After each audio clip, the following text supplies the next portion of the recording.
نسل انسانی کی تاریخ میں چشم فلک نے کبھی حق و صداقت کے مرکے دیکھے ہیں تو کبھی کفر و باطل کے انسانیت سوز ہنگامے حق پرستوں سے باطل کے پجاریوں کو ہمیشہ بیر رہا ہے۔ سانحہ کربلا بھی اسی قدیم سلسلے کے دو کرداروں سے دنیا کو روشناس کرتا ہے۔ سانحہ کربلا آج سے 1400 سال پہلے رونما ہوا، لیکن اس کی یاد ابھی تک زندہ ہے اور ہمیشہ زندہ رہے گی۔ بقول شاعر، انسان کو بیدار تو ہو لینے دو، ہر قوم پکارے گی ہمارے ہیں حسین رضی اللہ تعالیٰ عنہ۔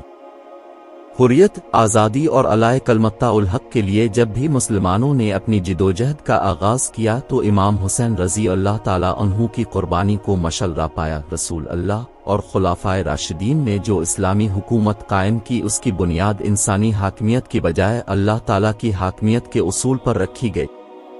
اسلامی تعلیمات کا بنیادی مقصد بنی نوع انسان کو شخصی غلامی سے نکال کر خدا پرستی، حریت فکر، انسان دوستی، مساوات اور اخوت و محبت کا درس دینا تھا۔ خلفائے راشدین کے دور تک اسلامی حکومت کی یہ حیثیت برقرار رہی۔ یزید کی حکومت چونکہ ان اصولوں سے ہٹ کر شخصی بادشاہت کے تصور پر قائم کی گئی تھی، لہذا مسلمان اس تبدیلی کو اسلامی نظام پر ایک کاری ضرب سمجھتے تھے۔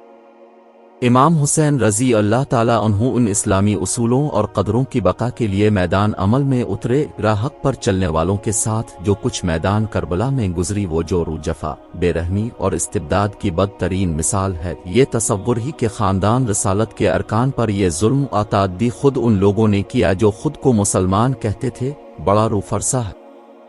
حضرت امام حسین رضی اللہ تعالیٰ عنہ نے حالات کی عدم موافقت کے باوجود آواز حق بلند کر کے پوری نوع انسانی کے لیے یہ مثال قائم کر دی کہ اہل حق کا شیوا یہی ہونا چاہیے کہ وہ باطل قوتوں کے مقابلے میں ڈٹ جائیں اور اپنے لہو کا نذرانہ دے کر حق کی شمع کو روشن رکھیں۔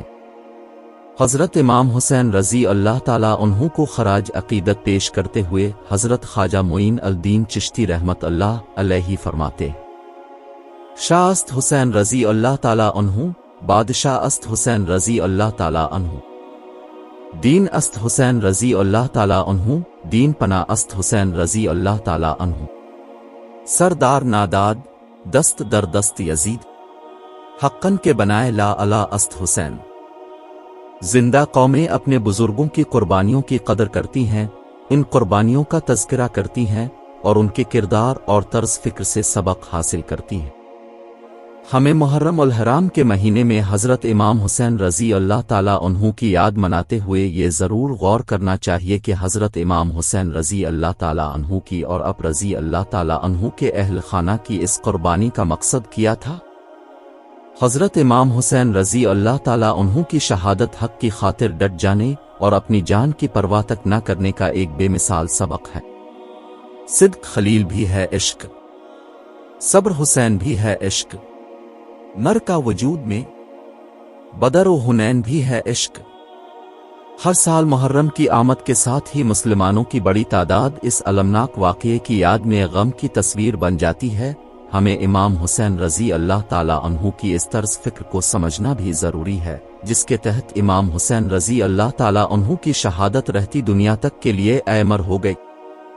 امام علی مقام رحمت اللہ علیہ کی شہادت کے واقعہ میں ہمارے لیے بہت سے سبق پوشیدہ ہے۔